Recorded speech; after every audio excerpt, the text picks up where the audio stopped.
This is 5 things you need to know about Samsung Galaxy Z Fold3 5G.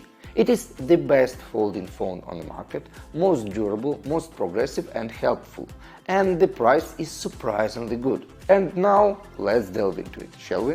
Thing number 1: durability.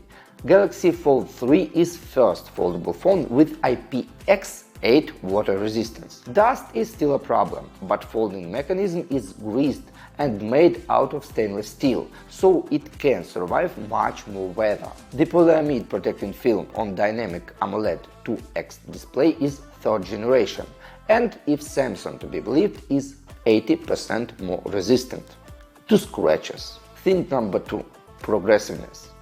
Under-screen face cam? Yes, please.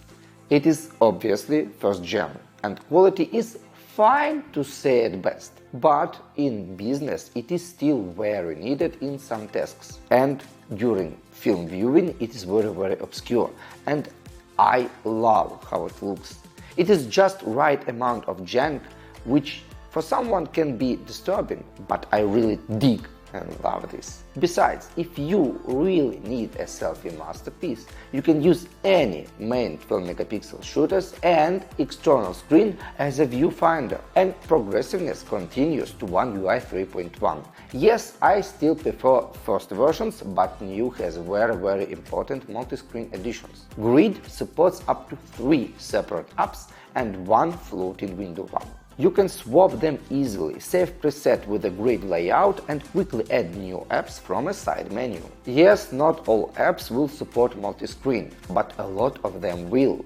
I've tried a lot random ones from Ukraine, and popular services almost always were supported. Uklon, Telegram, Spotify, Rosetka, Silpo, Pena, Outlook, Opera, Monobank, Glovo, Discord, Facebook, Messenger, Instagram, iHeart, Sketchbook, SoundCloud and full Google Suite.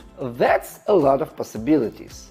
So yeah, Fold 3 has some workplace jobs for days, and dare I say it, multi-Windows support even better than Windows 10. Thing number 3: screens. This is one of the most important things for usability sake.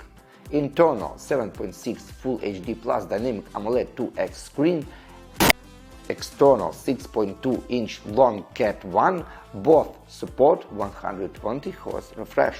This means that you will be able to gladly use external display for simple tasks, a lot of them, without any need to open the phone, which will greatly increase its lifespan.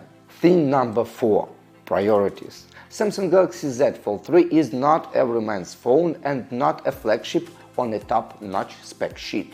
SoC is Snap 888, without plus and still throttles in synthetic tests. Not in games, however. RAM is just 12 gigs, ROM is up to 256. No memory card support too. Fold 3 does not support 8K video capture, it has no mini jack, and you won't find any charger in a box. Battery life is a tricky question too. In PCMark battery test, for example, you will get 7 hours with 50% brightness, but up to 12 hours on external one. Charging is supported up to 25 watts, wireless and reverse charging up to 11. Full charge on 25 watts is completed on a little more than an hour, which is okay for a 5500 mAh battery. And thing number 5: price. Fold 3 is cheaper than Fold 2 or Fold 1 by $200. And looking at the stuff inside the phone, it is very sweet price. However, it is not a phone for everyone's needs, obviously. It is an excellent and sturdy talk starter, it is very good work phone, and it costs dangerously close to Apple or Xiaomi flagships. Not folding ones, just flagships. I won't say a word about longevity of a crease or folding screen, but Samsung Galaxy Z Fold 3 right now is much more easy recommendation than any other foldable. Except maybe Z Flip 3, but that's a story for another day. And for my day, that's all. But you can make my tomorrow much better by writing a comment about foldables. What do you think about them? about the need in such screens, about longevity and about the price. And if you would like to support my work, please visit my Patreon in the description below. Even $1 per month will be just enough. But even a like, subscribe and notification bell icon would be awesome. YouTube loves it and it helps us make new videos. My name is Denis Zaychenko for Root Nation channel, and see you later.